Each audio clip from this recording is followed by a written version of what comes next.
We are at the GenSpec conference in Albuquerque, New Mexico. And it's my pleasure to be speaking with Mia Hughes. Mia Hughes is a British-Canadian journalist, researcher, and gender-critical advocate based in Ottawa. As a senior fellow at the Macdonald-Laurier Institute, director of GenSpec Canada, and co-host of the Beyond Gender podcast, she specializes in pediatric gender medicine, social contagion in youth mental health, and the tensions between trans rights and women's sex-based rights. She's best known for authoring the WPATH files, a leaked internal report exposing ethical lapses in the World Professional Association for Transgender Health. Her work has appeared in outlets like the National Post, The Critic, and Inside Policy, and she's collaborated with notable figures like Michael Schellenberger and Stella O'Malley. Your WPATH files report revealed internal doubts among clinicians about informed consent for youth transitions. What's one of the overlooked details from those leaks that you think best illustrates the ethical disconnect in pediatric gender care? It's got to be the comments by British Columbia, BC Children's Hospital pediatric endocrinologist Dr. Daniel Metzger, who co-authored the Canadian Pediatric Society's position statement on so-called gender-affirming care for children. And in the WPATH files, he's on a panel discussion and he's talking about the difficulty of getting consent from 14-year-olds or teenagers about fertility preservation, fertility loss. And he's saying, it's good in theory to talk to a 14-year-old about fertility preservation, but he knows it's like talking to a blank wall. They're just like, ooh, baby's gross. And he knows they don't have the emotional maturity or cognitive maturity to make such a decision. And the interesting thing about it is as the conversation progresses, he then starts talking about the fact that they know that there's fertility regret. So the Dutch who started this experiment, they have a follow-up study, and he was talking about the results that said 27% of those young people regretted losing their fertility or having their fertility taken from them. And he says, so there is regret, and I don't think it surprises any of us because I see it in my own patients. They come back in their 20s, they've met someone, they want to settle down, and then he says to them, oh, the dog's not doing it for you anymore, is it? Meaning, when they were teenagers, they thought they'd always be happy with a dog, because it's a typical adolescent mindset. You can't envision yourself wanting children typically when you're an adolescent. And then in their 20s, they realize that the dog isn't enough and they actually want children and they can't have children because of what this doctor has done to them. And yet that's not enough to stop him from doing it. He sees the exact problems that we see. He knows they can't consent. He knows they can't understand, and he knows there is regret, and he doesn't stop doing it. In your National Post op-eds, you've called for a national review of pediatric gender practices, citing European restrictions. Why do you believe Canada is lagging behind countries like the UK and Sweden? And what immediate policy change would you propose? So Canada's problem is largely, it's twofold. On the one hand, North America, the medical world, the field of gender-affirming so-called medicine, follows WPATH, follows the World Professional Association for Transgender Health. And so in that respect, Canada, just from coast to coast, still places its trust in WPATH. I mean, our gender clinics are populated by WPATH members. It's not even that they follow WPATH, it's that they are WPATH. And so there's that side of it is obviously why they are still, it's an echo chamber, and they do not, evidence means nothing to WPATH. It's an ideological quest, it's politics, it's all ideology. So the CAS review, all of the systematic reviews, none of that matters because evidence doesn't matter. But then there's, I think, another angle to it that's been added recently, and that is Canadian identity is often very much, we're not American, we're better than the Americans, certainly we're better than the Republicans, and there is a very strong anti-Trump mentality. And think whatever you like about Donald Trump, he's got this right. On gender medicine, he is right. And that's inconceivable to Canadians. The very fact that Trump could get something right is completely inconceivable. And there's so much, the mainstream media whipped up so much anti-Trump hatred that now, because Trump is going in the right direction, Canada is just naturally going to shift in the other direction. So what I would like to see, I mean, Danielle Smith, Premier Danielle Smith in Alberta, this is the only Canadian politician who has made any attempt to shield young people from this medical scandal. And that is being challenged by the Canadian Medical Association. It's being challenged by Egal Canada and other trans activist groups. So she's facing difficulties, and I think that's going to put off any provinces from doing the same thing. They're going to look at what she's dealing with and think, goodness me, we're not going to do that. So we're in a terrible situation, I think, at this point.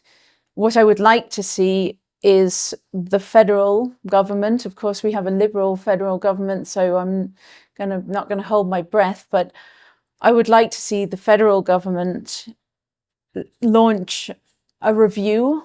You don't even need to do a review. You just need to look at all the other reviews that have been done and then ban puberty blockers, take measures to protect young people from coast to coast. With a Liberal government, I think that's impossible.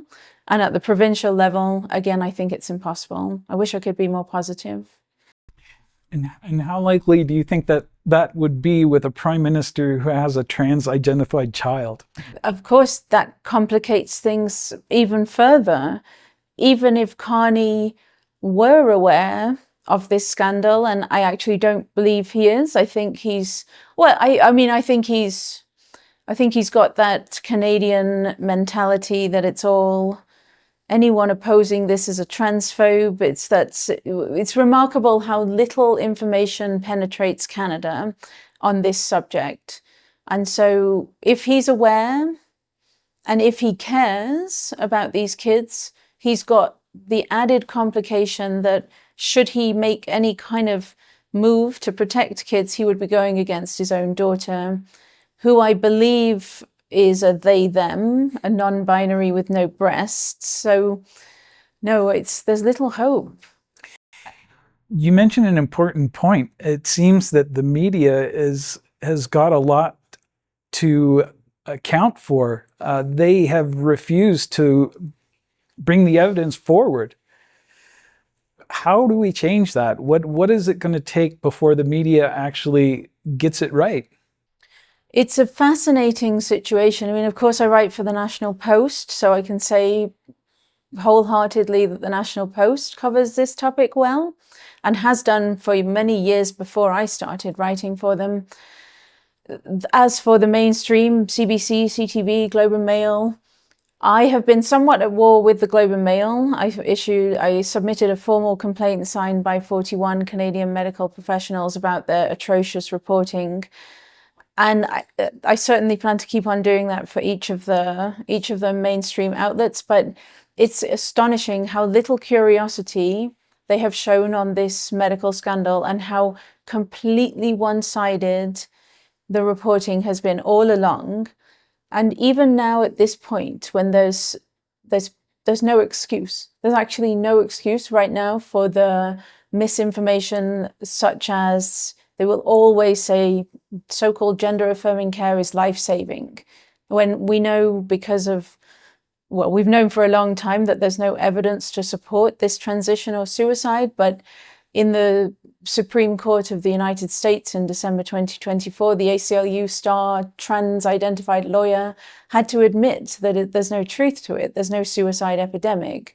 But Canada's mainstream media will still continue to spread this misinformation, which is very dangerous misinformation.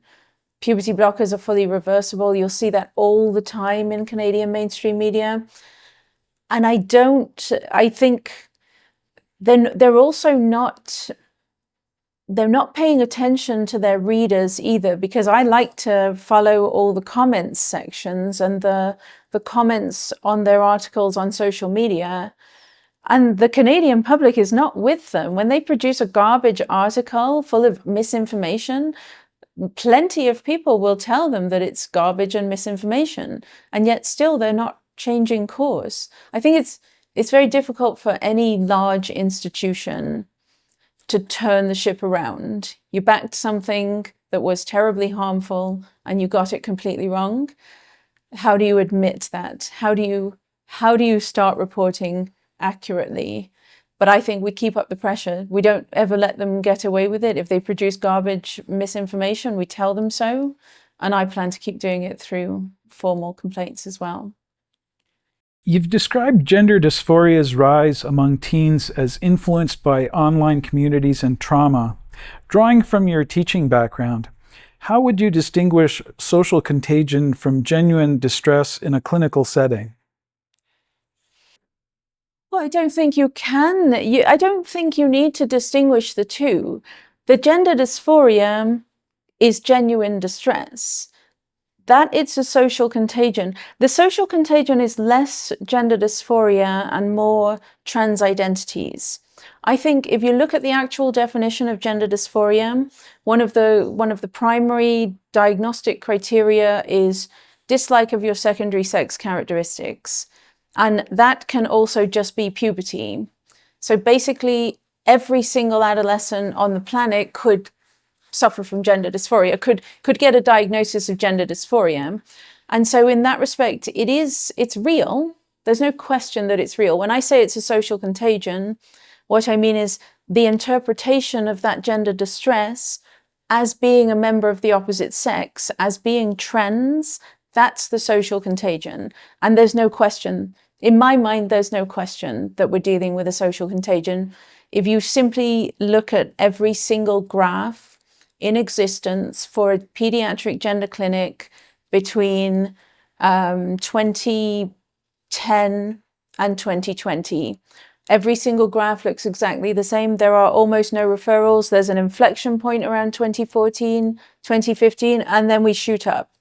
It's exponential growth on a graph. It's a social contagion. It's what epidemics look like on graphs. And it's not even complicated to figure out what happened in 2014, 2015. We know exactly what happened, and that's the launch of the modern trans rights movement. 2014 was the moment that they announced on the cover of Time magazine. They put Laverne Cox on the cover. He's a man who identifies as a woman. And they said that the transgender tipping point, America's next civil rights frontier. That's when they launched. And that's when the social contagion began. And the reason, it's simple cause and effect. With that came the messaging that if you hate your body, it could be a sign you're trans. And right on cue, immediately, a bunch of adolescents who hate their bodies started to show up at gender clinics believing themselves to be trans. It's very, very simple. And forgive me if I'm going on too long, but there's a wonderful parallel just to prove my point. In 2019, German psychiatrists started to see an influx of mostly adolescent girls showing up displaying signs of Tourette's syndrome, tics. But they didn't really have Tourette's. And the psychiatrists knew this because you can actually test for Tourette's. So that's one reason they knew it wasn't Tourette's. But the other reason they knew it wasn't Tourette's is because all of the girls were saying the same outbursts. And so immediately, when you see a new patient population exploding into existence and it's adolescent girls, the first thing you have to do is look what in the culture has triggered this epidemic. And that's exactly what they did. They looked into the culture and they found a YouTuber, or maybe he was a TikTok star. He had Tourette's. He had just burst into fame. He had got millions of followers in a short space of time. And all the girls, their tics were the same as his. And so they traced this outbreak to this young man on social media. Now, you could do exactly the same thing for the trans epidemic. if gender medicine were a field of medicine like any other, that's what they would have done. They would have looked into the culture. What is causing this? Oh, there's all these trans influencers on YouTube. There's the start of the modern trans rights movement. Here's our epidemic. We know what the cause is. Let's do something about it. And instead, they forbid people from talking about it. If you even suggest it's a social contagion, they will tell you you're a transphobe. And then they try and force everyone to pretend that it's natural and healthy and just societal acceptance, and we should celebrate it, which is complete madness. It's very interesting. We mentioned this epidemic has affected females much more than males. Why do you think that is, and what can we do to inoculate females from getting sucked into this cult? Well, history tells us that adolescent girls are always the most affected by social contagion. That's not every single one, but almost every single epidemic, mental health epidemic like this in history has struck adolescent girls primarily. And there's a really simple reason for that, and that's, so I'll use my own children as an example. I have 3 children, 2 boys and a girl, all adolescents at this point. My daughter can tell me everything about her friends, how they feel, what they like, what they dislike, what kind of day they had today. She knows everything about her friends. Whereas if I ask my sons a simple question, oh, how does your friend feel about this? My sons will be like, I don't know, we don't talk about stuff like that. Boys don't talk about their every feeling and emotion in the same way that girls do. Girls and boys are different. That's a transphobic thing to say these days, but it's true. Girls and boys are different. They communicate differently, and girls just share their emotions with each other much more. And when you share your emotions, they're contagious. Emotions are contagious. That's what social contagion is. And ideas are contagious. So if you're sharing ideas, that's going to jump from mind to mind to mind, and girls are just much more susceptible to that kind of phenomenon. What we can do, I actually, again, my own children, so I'm running my own study. It's a small sample size, an N of 3, and very strict criteria. You need to live in my house and be the product of my womb. But it's an interesting study in that I have been talking to my children about social contagion, about the way mental health symptoms can spread through friend groups, and it can be really fun. Like there's some hilarious contagions out there. Like there was one in, I think it was Michigan or Iowa, I can't remember, one of the United States, where there was the windscreen vandal contagion. So somebody saw a little crack in their windscreen one day and thought that somebody had vandalized it and told their friend. And then their friend sees a crack in his windscreen. He's like, somebody vandalized mine too. And then suddenly the whole town thinks that there's a mischievous windscreen vandal going around when it's just, you get cracks in your windscreen. So crazy ideas can spread, but if you tell your children about this, mine are adolescents, I've been doing it probably since my youngest was 9 or something, they learn our capacity for mimicking others. They learn how these things happen. They find it interesting, and then they can see it in their own friends. My daughter will tell me, oh, my friend watched a TikTok video about ADHD and now she's got ADHD symptoms. Just educate them. Like, it's a fascinating subject. Teenagers have the capacity to understand this. And I think if we can poison their minds with an absurd, incoherent, dangerous ideology in the classroom, like gender identity ideology, if we can tell children that they get to choose whether they're boys or girls, if we can tell them that what they like, what they dislike defines their sex, and send them off to get body parts chopped off, we can certainly teach them just basic, I suppose it's social psychology, the madness of crowds, the capacity to mimic others. Critics, including trans advocacy groups, have labeled the WPATH files as anti-trans propaganda and accused you of selective editing. How do you counter those claims? And what new evidence has emerged since 2024 release to validate your findings? Well, there's a prominent trans activist, Erin Reed, who did a fact check. Well, bear in mind, WPATH files took me about 7 months to write. It's got about 300 citations. And Erin Reed fact-checked it in 24 hours, which is very impressive. He must be a speed reader, and he must have not slept even a wink to read the whole thing and fact-check it.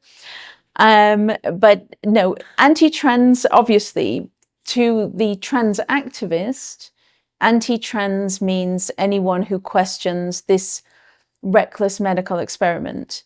And so WPATH Files absolutely, definitely questions this reckless medical experiment. So it was not even a surprise, not even a glimmer of surprise that they label it anti-trans. But the problem is that's their own doing. They tied this reckless experiment to their human rights cause. They made questioning a very dangerous medical experiment transphobic. And so they labeled basically a significant portion of the population as transphobes instantly, because most decent people will question the ethics of chopping the healthy breasts off a 16-year-old girl. It's just natural if you're a decent person to question that. As for they suggested I selected only the most damning quotes or something. Now, we had a whole stack of documents, hundreds of pages.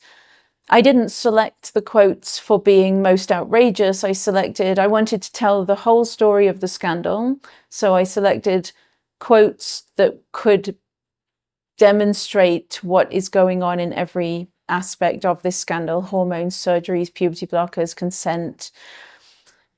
I reject the claim that I sensationalized anything. I just told the story of the scandal using WPATH members' own words to tell the story. And I didn't misquote anyone. I didn't misrepresent anyone's words. They don't like people questioning the evidence, but that's their problem, not mine. It's our duty to question the evidence, especially when the treatment is so drastic and life-altering and being done to so many young, healthy, innocent people, including a large number of gay and lesbian adolescents.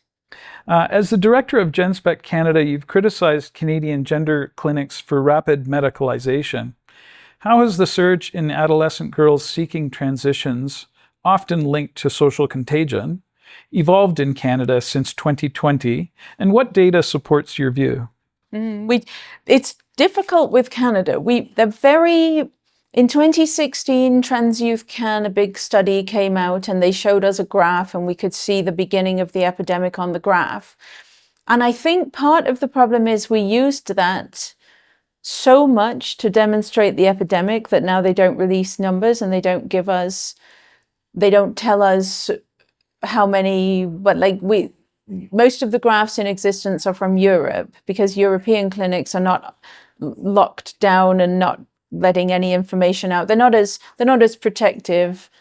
They're really actually, I think, quite interested in what's the best thing for these young people. You can tell that by the fact that most of them have reverse course and they no longer medicalize these kids. So they're not locking down their data. They're not hiding it from the world.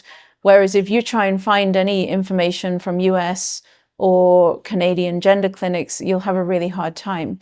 There's not that much information out there. We know that Canada, can't remember, maybe it was in BC, we saw one graph where there was a large surge at 2020. Most countries saw that because COVID lockdown forced all the kids indoors, spending all their time on social media, and social media is the super spreading environment for this idea. So it stands to reason that we would see another huge spike for the COVID lockdown period. I have seen a graph from another, I can't remember what nation it was. It did look, I think it was an American, and it did look like the social contagion had plateaued. And that's how these things work, especially with adolescents, because it's just a fad. It was trendy and it was a fad like any other fad. So it's had its moment and now it's petering off. And I talk to teachers in Canada all the time, and they tell me that they did have the burst of sometimes classes of 3, 4, 5 kids identifying as trans. Now they'll have one at the most. So they're seeing it on the ground as well. They're seeing that it's becoming less fashionable, less desirable. And I very much hope that we are making our way naturally out. But without the data, it's very difficult to tell. Now, you mentioned the birth of the modern transgender movement. It doesn't seem like a natural, organic, bottom-up movement. It seems that it's all coming from the top. Who is behind this? Who's pushing all of this? It's so you're right. There's no grassroots. Think about, suffragettes was grassroots. Gay rights was fought over decades, and it started out grassroots. Whereas one day in 2014, we all woke up and trans women were women, and we could lose our jobs and be destroyed if we disagreed. So you are absolutely correct. Behind the scenes, trans activists they started gathering in the late 1980s. And this was in response to Dr. Paul McHugh shut down the gender clinic, John Money's gender clinic at Johns Hopkins in 1979. And in response to that, the transgender community got together and started to build their rights movement. And their rights movement, the goal of their rights movement was simply access to hormones and surgeries. And then on top of that, I think behind the scenes, starting in 89, I think it was, they start to have these kind of conferences where they're drawing up rudimentary policies, like blueprints for what nations can use when they're ready to launch. That's when you get the concept of gender identity, and you can self-identify, and it's a human right to get access to this treatment. That's all going on in the 1990s. It's still going on in the 2000s. We have a really pivotal moment in 2007, again, when a bunch of trans activists and human rights lawyers met in an Indonesian city, Yogyakarta, and they drew up the Yogyakarta Principles, not legally binding in any way, but it was designed to be the blueprint on how nations around the world can protect transgender people. But again, it's all madness. It's all your gender identity is what makes you a man or a woman. You have the right to self-identify as a man or a woman. You have the right to medically alter your body. That's a human right. All of that happened in Yogyakarta, but then governments all over the world, when gay rights was won, the trans rights movement launched. They waited for gay rights to be won for two reasons. One, because they knew that they couldn't compete. The gay rights needed to be over before they could ask for their own rights. But at the same time, they also took over all of the gay rights charity infrastructure, because those charities needed a new funding source. That's an entire industry. They've got employees. They're living a good life, plenty of funding, and then all of a sudden they win. And they put themselves out of business. But just perfectly, trans comes along, they get a new funding source. But ironically, they have to basically undo all the work that they did in gay rights, because trans is a direct attack on the LGBT community. Trans rights says you're not allowed to be same-sex attracted. Lesbians have to be attracted to men who identify as women. Gay men need to be attracted to women who identify as men. Young adolescents who are gender non-conforming need to have body parts chopped off, but most of those adolescents are gay and lesbian. So it was a direct attack on the gay community, but I guess they just wanted the money. The funding was pouring in. They chose to just adopt this insane reality that was a direct attack on all the work that they'd done. And here we are living in the consequences.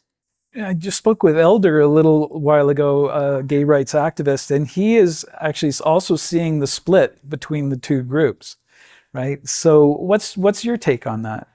There's no LGBT. It's completely impossible, because they are in such complete conflict with each other. There cannot ever be an LGBT community. So there has been a movement, LGB without the T. It's been going for a long time. It's gaining strength as most homosexuals start to understand really, truly what trans rights means, that they're not allowed to be gay anymore, and they have to accept that gay kids have their body parts chopped off. So I've seen a lot of, I don't know if Elder was wearing one, but people here are wearing pins, and it's that hideous trans flag with the triangle, the chevron, but they've cut out the chevron. So it's just the the gay rights flag again. I fully support the split. They never should have been combined in the first place. I think maybe a lot of gay people went along with it just thinking that, yes, this was another oppressed minority fighting for equal rights and an end to discrimination. But trans rights has never been about that. Trans rights has been about demanding that everyone live in an alternate reality where no one's allowed to be same-sex attracted, and you've got to support chopping body parts off kids. And women have to give up their female-only spaces, open the doors to their female-only spaces to every sex offender in the land who wants to declare himself a woman. On Beyond Gender, you've discussed prison onset gender dysphoria as a potential abuse of self-ID policies. What risk does this pose to women's safety in correctional systems, and how should governments respond? Prison onset gender dysphoria. I wish I could say I coined the term. I did not. I don't know who coined it, but it's brilliant. This is a remarkable phenomenon. I mean, you could have foreseen it when Justin Trudeau in Canada, in a town hall in 2017 in Kingston, somebody asked him if Bill C-16 that added gender identity to the criminal code and human rights code, if Bill C-16 meant people could be housed in prisons according to their gender identity. And Trudeau just on a whim says yes. And then by the end of the year, that is policy, that's actual policy. And how on earth anybody failed to see the loophole there? Like, male criminals just get to declare themselves women and then be moved to the female estate. It's complete madness. And of course, it's going to be abused. Of course, men are going to take advantage, just like with the spaces. You see, prisons is easier. Prisons is easier because all the government needs to do is recognize that these male criminals are taking advantage and stop them from doing so. You don't have to let men into women's prisons. But spaces in general, exhibitionism and voyeurism are the two most common sex offenses. So exhibitionism is non-consensually showing your genitals, and voyeurism is non-consensually viewing women in a state of undress or children. And so there is precisely nothing under self-ID to stop an exhibitionist or a voyeur from saying he's a woman, entering a women's changing room and committing his sex offenses. And I know a woman in Ottawa who there was an exhibitionist in her female changing room at the gym, walking around naked, showing everything off. She complained and she got banned for transphobia, and they threatened her with hate allegations. So you open the door to all of the spaces to every sex offender in the land, and then you make it that the victims, the women and the girls, the victims are the ones who are the criminals. They are the ones who are punished for complaining about the sex offender in their spaces. Your work often highlights media bias in covering youth gender medicine, as in your Macdonald-Laurier article on activists stealing the narrative. What role has Canadian journalism played in distorting public understanding, and how can reporters improve? They really have played such a pivotal role. The media always plays a pivotal role in medical scandals, events like this. Uncritically reporting on any new medical treatment is dangerous. And if you are pushing benefits that have not been proven for a serious medical treatment that has long-term consequences, that's irresponsible journalism. And science journalism and health journalism, those journalists by nature should be inquisitive. They should see a new treatment, if they started lobotomies again. Let's say somebody just starts lobotomies. If a science journalist just accepts that the lobotomy expert says that it's safe and beneficial and life-saving and just reports it that way, they might trigger a whole contagion of people seeking lobotomies. And that's what they did with gender medicine, which is it's almost as mad. Like, in the middle of the 2010s, all of a sudden doctors are blocking the puberty of gender non-conforming young people with no science to back them up. A decent journalist would have been curious about that, and a decent journalist would have asked all the necessary questions. And yet, because of the culture, because of the climate of fear, the trans activists spread over the entire nation, where any questioning at all is transphobic and that will get you cancelled. All of Canadian media just went along with it, cheerleading this medical scandal. Just not, I can almost forgive them in the early days, I suppose, in the 2015, 2016. There was very little pushback then. But as soon as Sweden and Finland started to question, and the systematic reviews were showing no evidence, and the first detransitioners start to come out, which is 2018, 2019, from that point on, there's no excuse. If you are a journalist and you are covering this issue, it is your duty to question it, and it is your duty to see what's going on in other countries and who's asking questions and is there any validity to it. And still in 2025, Canadian journalists outside of the National Post are not doing that. And that's beyond unforgivable, because if a parent gets all their news from CBC and then their child comes out as trans, just all of a sudden their daughter is their son, and they don't know what to do. They take her to the gender clinic, but if they've been reading CBC, they'll think that, this is life-saving care, puberty blockers are fully reversible. And another one that they love to repeat is less than 1% regret rate. So they'll think, oh, everybody is doing just fine on this medical treatment. I'll sign the consent form for my child. And there's real world consequences to shoddy, careless reporting. And what they need to do is they need to at the very least present both sides. At this point, personally, I don't think it's not even excusable to present both sides, because one side is complete misinformation and it's dangerous and it leads people into a destructive medical treatment. But at the very least, they could, when they're looking for people to interview, they'll interview the trans activists, the hardcore extremist trans activists who just spew that it's hateful and whatever. And yet they never contact me. And I was a validator for Danielle Smith's legislation in Alberta. I was there. I was going to be the media person. Nobody contacted me. Not one mainstream media outlet wanted to talk to me. And I could have given the counterbalance perspective.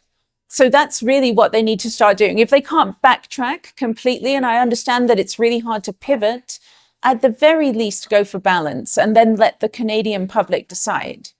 Looking ahead to 2026, with ongoing US HHS reviews and potential Canadian inquiries, what do you hope the WPATH files ultimately achieves for gender questioning youth and their families? Well, WPATH files primed the world for the revelations that came after, which I realize you asked me this and I didn't get to that, so I'll answer that now. So WPATH files told the story of WPATH in an accessible way, in the kind of the history, using their own words to show what they actually believe, showing that they're not following science, they don't have any evidence, they know that these kids can't consent, they know that there's regret, they know that they don't understand. And they're talking about eunuchs and non-binary surgeries and everything. So it's clear that they've gone far off the rails. That's what WPATH files showed the world. And then just a few months after, we got the actual bombshell, which came in an Alabama court case, Boe v. Marshall. And this was unsealed documents, millions. They got millions of discovery emails from WPATH on how they formulated Standards of Care 8. And so there is no excuse after all those revelations, the unbelievable levels of fraud and corruption that went into their Standards of Care 8, which is followed by every gender clinic from coast to coast in Canada. At this point, knowing what we know, there is precisely zero excuse for still following WPATH Standards of Care 8. So my main mission truly in Canada is to get that information out there. Just the Boe v. Marshall emails, the unsealed documents, the WPATH files, get that out there so there's pressure if we're not going to get anything from Mark Carney, which I don't believe we will, I don't believe provinces are going to have the courage to do anything, but at least get it out there. So if parents have to make a decision on behalf of their innocent child, at least they might be better equipped. If the gender clinician is following WPATH standards of care 8, they'll at least know not to trust that clinic and maybe don't take their child there. So destroying WPATH's reputation is still my main goal. It has been for a long time, and it will continue to be, I'm sure, in 2026. Thank you so much. Thank you. That was wonderful.